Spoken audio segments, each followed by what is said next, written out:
So I think in the old book it's 15 and in the new book it's 17 for the universal. Am I correct on the new book? Yes. Okay.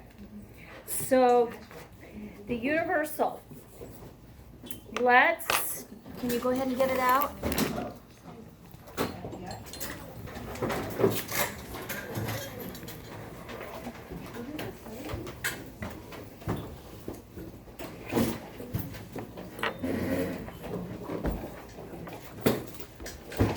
Okay, so the universal, you'll get differing opinions on a universal. My opinion is that it's good for a lot, but great for nothing. So a universal, it's basically used for either deplaquing or light calculus. Sometimes for moderate calculus, if nothing else works. If you've tried everything else and you can't get it off, then go ahead and pull your universal out for medium calculus. You wouldn't ever really use it for heavy calculus or deep pockets. You just can't, the blade is the wrong size, and the blade is not at the right angle. If you're desperate and you think it fits, and go ahead and use it for medium calculus, but very, very seldom for pockets over 4 to 5 millimeters. So the kit that you would put this in is like your pedo kit. Something that you're deplaquing, or light calculus. Now, there are a number of different types of universals. Like your book says, there's some with a long shank and some with a short shank. So the longer shank you can use for teeth that are more posterior, and the shorter shank you can use for more anterior. The Barnhart 5.6, in my opinion, is as universal as a universal can be, because the longer shank is very, very hard to use on anterior teeth or surfaces. So why would you use a universal unless you can use it universally? So that's kind of my logic. And the two short, the really, really short shank, you can't use posteriorly. So why would you use universal if you can't use it in the back? So the Barnhart 5.6 basically is one that you can pretty much use as universally as a universal curette is intended. And I think you'll find most people will think that. Now, they have different angles on universals, and some hygienists like some angles better than not others. I'm not a fan of as much of the universal, but one of the reasons that I really like to have you teach it, or have you learn to use it, and I like to teach it now, is because it does kind of bring all the things that we've been talking about with the sickle and the explore together. And then we're going to do the area specific, which breaks down the different parts of the universal. So you still do need to use a universal and know how to use a universal, but it's probably, unless you're working in a practice that has very, very little calculus with their patients, you aren't going to be doing any root planing or periodontal work with the average universal. So unless you're working in a practice that the patients really do come back every 6 months or 4 to 6 months or something like that, and you aren't going to be running into a lot of calculus, the area specifics will probably be your first choice. I think in pedo offices, quite often, they will use universals because it's just easy to pick up one. There's usually not a tremendous amount of calculus, so that's pedo offices. You probably would be using many universals in a perio office. You're going to be doing more of the advanced instrumentation. So it's one of the easier ones to learn and adapt to. Okay, so like I said, there's the long shank and the shorter shank, and this is the medium shank. Now the face is at 90 degrees to the lower shank. So if you hold this up and you have the toe facing towards you and have the lower shank completely perpendicular to the floor, the face is 90 degrees to the shank. Okay, it's not angled one way or the other. So if we want to get that 80 degrees working angulation, we're going to have to tip it towards the surface that you're scaling. So if this is the tooth, you have this lower shank, just like we did with the sickle, just a little bit, 80 degrees towards the tooth. And then you have the cutting edge at the correct angulation. And now don't forget how important it's going to be to sharpen it correctly. But we'll get into the sharpening later. So, completely perpendicular and then slightly 80 degrees towards the surface you're working at. Okay, so let's 70 to 80 degrees. Stroke direction, you're still going to be doing all three stroke directions. The vertical, the horizontal, and the oblique. Basically, this is going to be the Explorer with lateral pressure. And remember how we used the sickle? We used some lateral pressure, more than we did with the Explorer, but less than we do with a working stroke. So that's going to be your assessment stroke again with the sickle. But we will add the horizontal stroke around the line angles, the distal buccal and the distal lingual line angles, and we'll add the oblique stroke on the buccal, but we won't be doing it necessarily on just the enamel. This instrument can go subgingivally onto the cementum. Because remember, with the sickle, we stay completely on the enamel. But with this toe rounded, we can use it on the cementum. And we can go subgingivally. So then let's take a look at the correct working end. How do we determine the correct working end? So it's basically going to be the same as we did with the sickle and the Explorer. So if this is, well, I might as well get out here. Okay, let me get this locked in.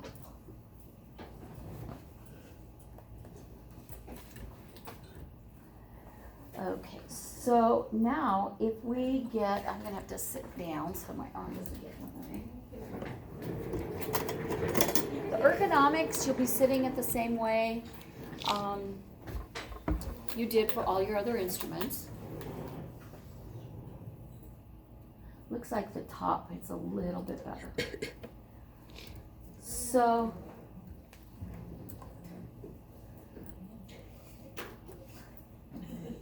can you see this one now? Does that? Huh? Yes. Okay. So you will do the same thing here. To get your correct angulation, you will have the lower shank parallel to the surface you're working on, and then bring it so that the lower shank kind of leans into the tooth itself. So you close it up just a little bit. Is it better if I do it here? I think you can kind of see it a little bit better there. So this is probably 70 to 80 degrees. But you'll do the same thing. You're just going to start mesial,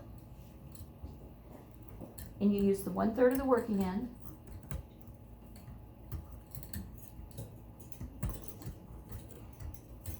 And you'll use the vertical stroke. And it's the same, you just, you can move it from mesial and distal without having to change anything, just like the sickle.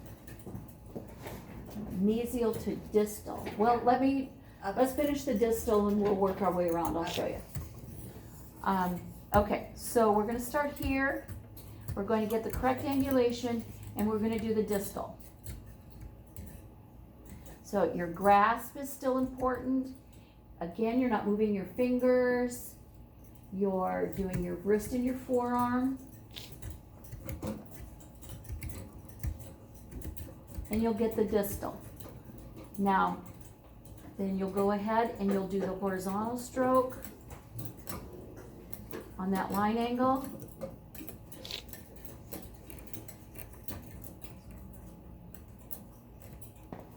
Then you're going to do the oblique.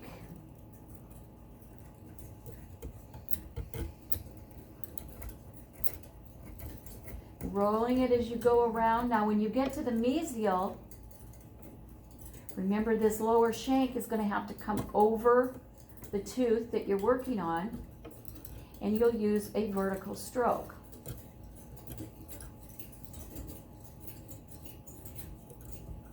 Okay?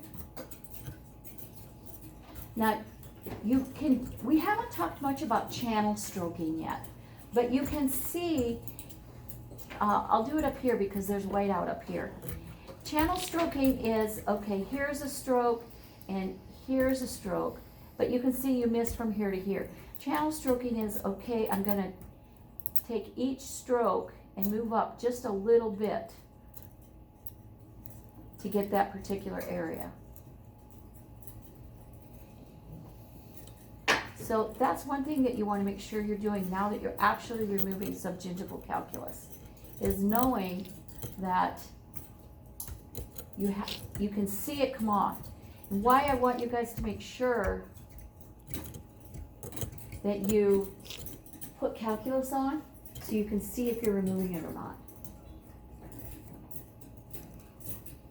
Can you do the horizontal stroke?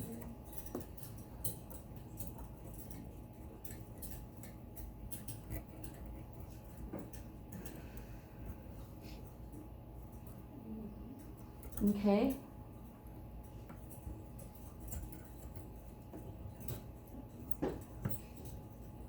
So that's using the, now one thing that I don't want you to do is bring your handle out like this.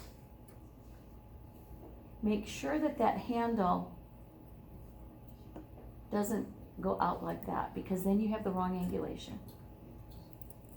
Do you see the difference between this and this? That lower shank needs to be across the tooth, like that. And then just maintain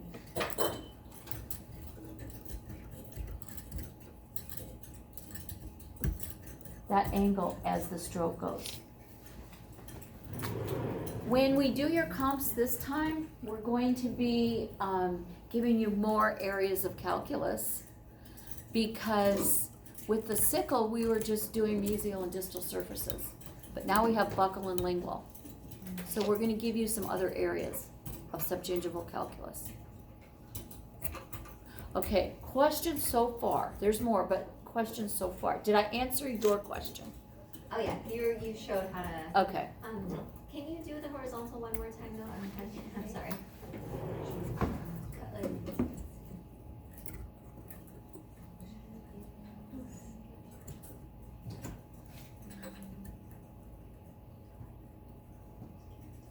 Do you recommend to fulcrum on missing march? For the horizontal, I do. And it's okay to switch off from lower arch to upper arch? Yes.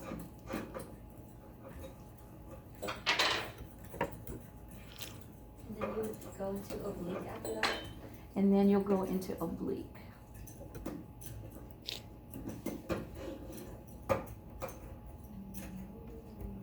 And then rolling it sooner than you think.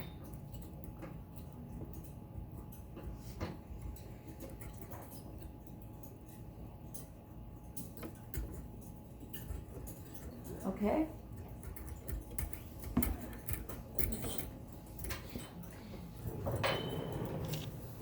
Questions so far? So that was, Is this for posterior and anterior? yeah, I'm gonna do anteriors next. Yeah, we'll definitely use it on the anteriors. It's a universal instrument. That's why I say it's good for some stuff, but not great for anything. Yes. I'm not sure if I have the correct working end. What did you say your Okay, so let's hold it up so that it's parallel to the surface you're working on. And then go in about 70 to 80 degrees.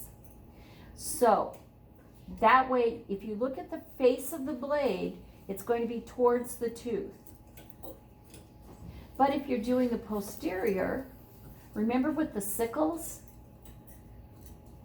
it was kind of flat, this kind of wrapped. So I sometimes say mesial wraps, distal doesn't.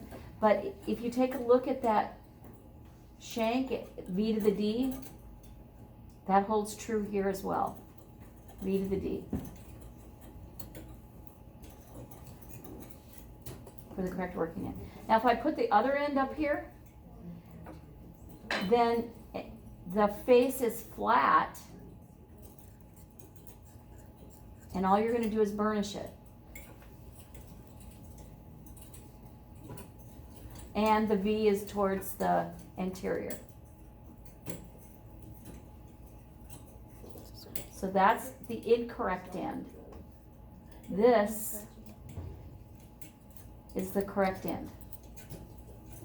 So this is flat on the distal, and this wraps a little bit on the mesial. Mesial wraps, distal doesn't. So do you kind of remember how that worked with your sickle or not? Determining the correct working end? Yeah, I remember sickle. This just seems different. It's different. It's got a toe, but it's got a longer shank. This one? Yeah.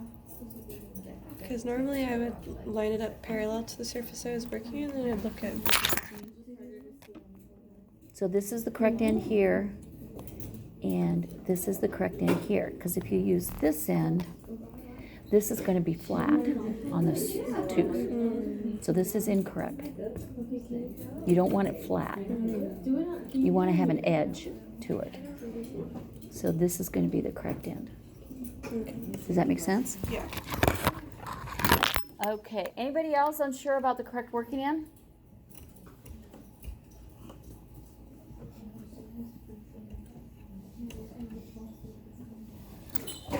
Oh, ouch. Did that cost somebody some money?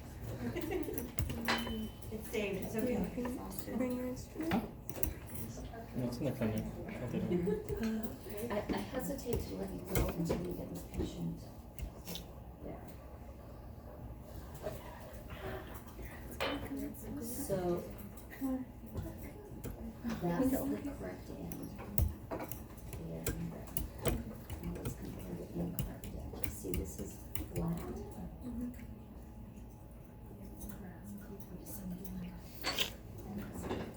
I know, I always think about that. Let's see. It's just like this, I feel like. So this is the correct end here.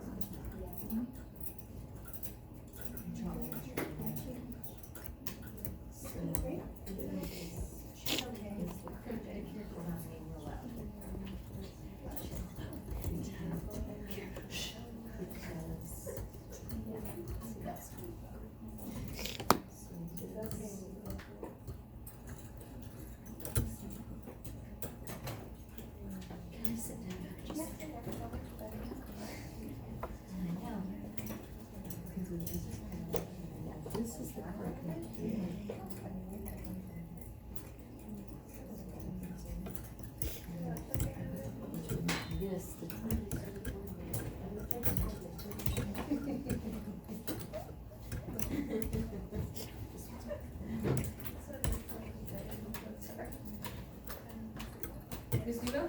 Yes. With the correct working end? So she doesn't have to come over. She's gonna do the working one.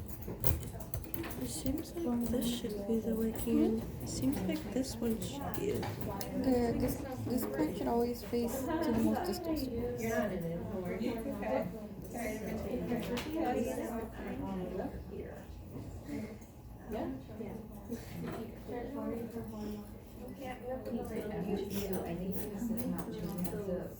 Do you see it? Oh yeah. Yeah. Like when you have Yeah, so you have this, it the like lower this, shank. this is facing this way. See how like that point is like facing this way, and then if I do this one, it's facing that way. Are you putting the face on the tooth or? The side of it. Oh, but see, look at Put like it parallel. See, technically, you could go like this, and it's like, oh, it's to the. No, but it's like out. Or which tooth are you on? This one?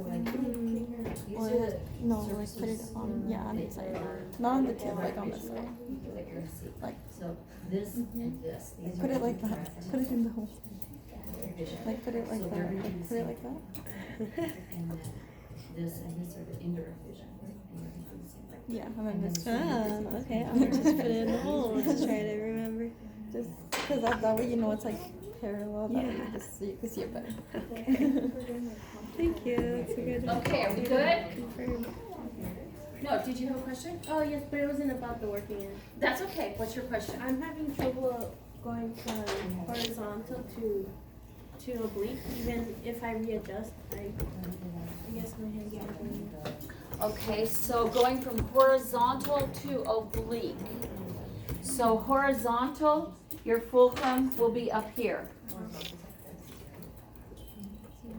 And then oblique will be like this. Are you using like the end of it or the side? For Like the oblique? toe? Yeah. I'm always using the 1/3 of the side of the working end. So I'm always going to use that 1/3 right there at the side. You never want to use just the toe or you'll leave grooves. Like you would just, if you use just the toe, that's why with the Explorer, I didn't want you guys to scratch it. I used the term scratch. So because all you'll do is just leave a groove. But if you don't use the 1/3 on the end, what happens to when you're using it, that one end, that end is going to be cutting the tissue. So it always has to be adapted, that 1/3 of the end. And you never want to use the face because then you're going to burnish it. And then you have to scratch it up and you've made a big mess for yourself. Okay? So any other questions so far? I don't have a question. I don't know if I'm not sure. This is like, it doesn't seem like it likes to adapt well. Mm-hmm. Do you feel like that or no? What do you mean by attached? Like if I do a horizontal stroke, like it just doesn't seem right. So Like, you're gonna do this. This right here. And you're gonna go like that. and it's staying on the tooth surface.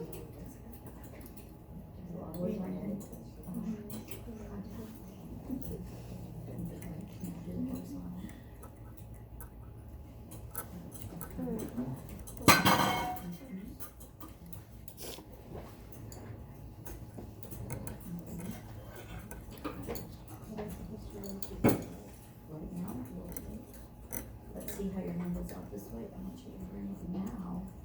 You have to bring it so that you let it go. Get that, yeah, and straight down like this. See that little shank needs to be over.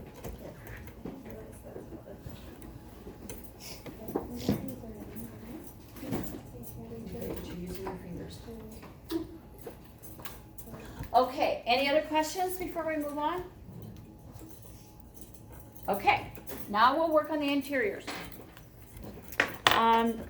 So let's talk about the outer edge and the inner edge.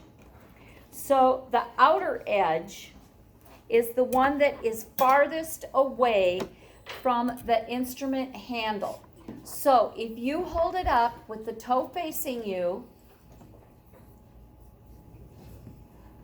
and the lower shank perpendicular to the floor, so your handle's going to be off to the side. Are we? No, go ahead and hold it. This isn't the right instrument though. Do you have the right one? No. We're gonna get today. Okay. So the lower shank is perpendicular to the floor. Toe is facing you. Are we all there? This is going to have to be at an angle. I have a different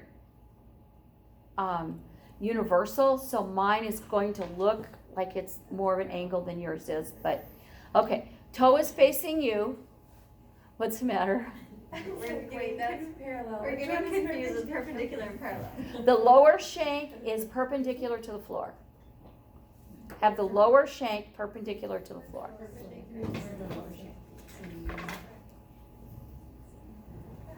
Just the left. So, And toe facing me.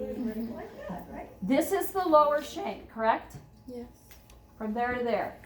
I want that perpendicular to the floor. Not parallel, but perpendicular. With the toe facing you.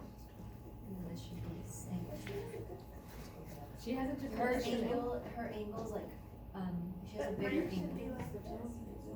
With the toe facing you. She's talking about this though. Okay, so Cause then that, cause this is the lower that would be. shank, and this line is perpendicular to the floor, because the floor is like this, so. With the toe facing. Okay, so you got that right. Now, the outer edge is going to be the one farthest away from the handle. So if you have this perpendicular to the floor and the handle is facing this way, which side, this side or this side, is farthest away from the handle? This side. To left. This is the outer edge. So, by process of elimination, where is the inner edge? That's the one closest to the handle. Farthest from the handle, closest to the handle. Outer edge, inner edge.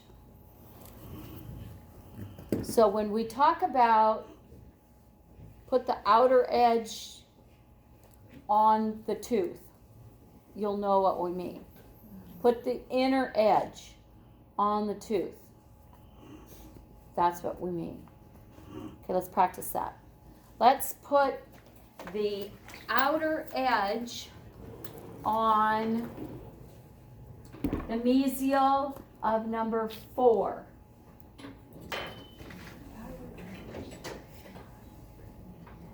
Are we using the other working end? I don't care which end you use, we're just determining doesn't outer matter. and inner. Okay. Okay, so determine the outer edge, and we want that on the mesial of number 4. Any questions on how to do that? Now let's put the inner edge on the distal of number 4. Okay? So if an instructor tells you put the outer edge or the inner edge, you know where that is. This is the outer edge.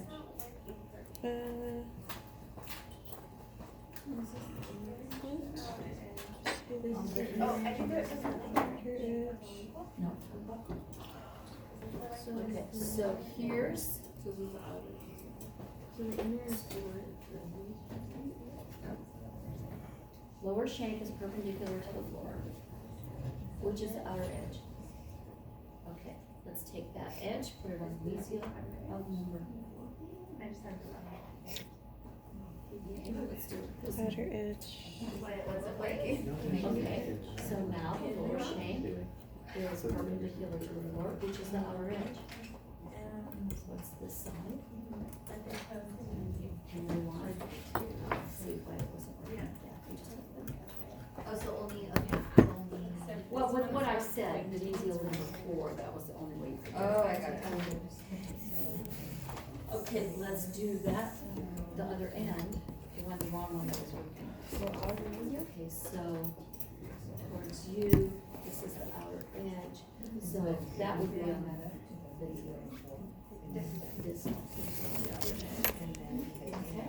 Outer edge goes.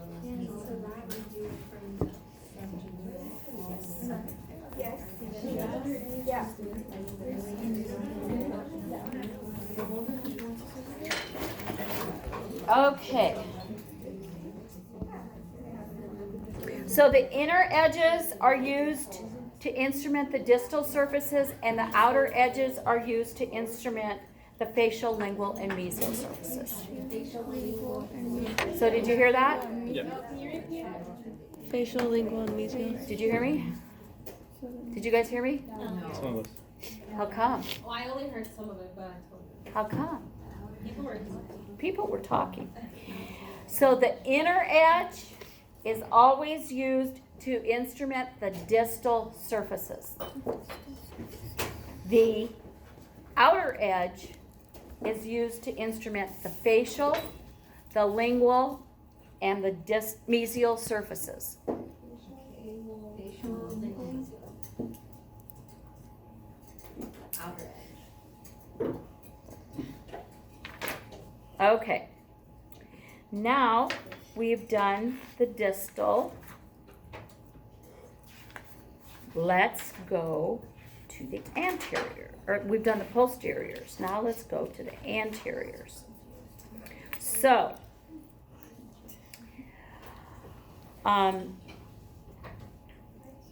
this is one way